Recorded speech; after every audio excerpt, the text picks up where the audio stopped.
keep that in mind. Sometimes if you get somebody, you know, we always say they must be turned away from the camera. If I get a guy who's really thin, I want to make him look bigger, so I'll be straight onto him. Because I want to accentuate the size of him instead of make him smaller by turning him sideways, he'll just completely disappear. And so sometimes people will defy convention and they'll defy the rules. So I almost always start with what I call headshot pose number 1. Are you ready? Here's headshot pose number 1. So we're going to face me. I'm shooting this way. The first thing that I'll do is I will always turn the subject into the main light. And so let's pretend that the main light is on my right, on camera right, on Anthony's left. So we're going to turn like about 10 degrees, about that way. Good. Now keep going a little more. There you go, a little more. Perfect. There we go. Maybe like 15 degrees. So at this point, what you've done is you've moved the body off to the side a little bit. But one of the things you'll lose access to the upper body if their feet are pointed away. And so typically what I'll do is have the person bring their foot and open it back up to me, and that opens the upper body back up. Do you see what that did? Do this, and then do this. Now I've got access to that upper body again. Now, headshot posing should, funny enough, always start with the feet. So start at the bottom. I've got his feet in the right position. I want weight always shifted on the back. Shift to your front foot. By default, people will lean into the camera and they think that they're doing you a favor. What they're really doing is taking the bulk of their body and putting it into the lens, and then they're dipping that shoulder, which is going to make them look like they're in a barbershop quartet, which I personally don't like and think looks bad most of the time.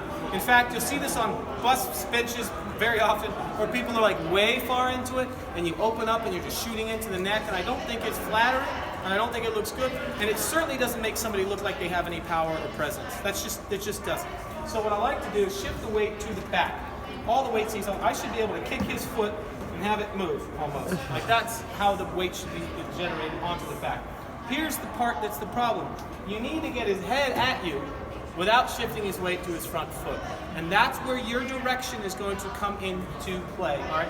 So I know that I want more of a boxer stance, so for my angle right now, the shoulder that's closest to the camera is slightly higher than the back shoulder, which is perfect for my boxer stance.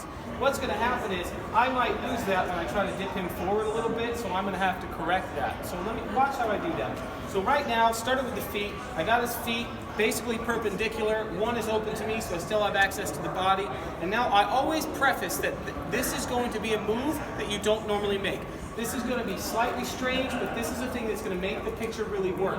I explain to them, I need to get your head and shoulders closer to the camera without taking the weight off their back foot. So as long as he does what I say, exactly what I say, he'll be fine. And you have to mirror them, do it with them, talk them through it, and show them with your hands at the same time. This just takes practice to do. So Anthony, what I want you to do with your weight on your back foot, just keeping that right foot real loose. I want you to, at the waist, I want you to bend almost like a bow, pitch forward a couple of degrees at the waist while keeping that weight on the back foot. Good. Now do you see what's happened? It shifted that shoulder low where I don't want it. So now I'll go, I'm just going to push on your left shoulder, pretend I'm pushing with my hand. Boom, there we go. That's it. And now I'm in there, and now I just turn the face the way I want it, back this way, tilt the head the way I want it. You've got control over everything, no problem. And now, what I might do is I might get in there and go, I need his face a little more on plane with my lens because I'm at a slightly low angle. So go, all right, Anthony, I want you to pitch forward a little bit more to me. Boom, there he goes. I didn't lose anything that time. I want your chin out, and that's going to push away, give you a nice defined jawline. Do not say double chin.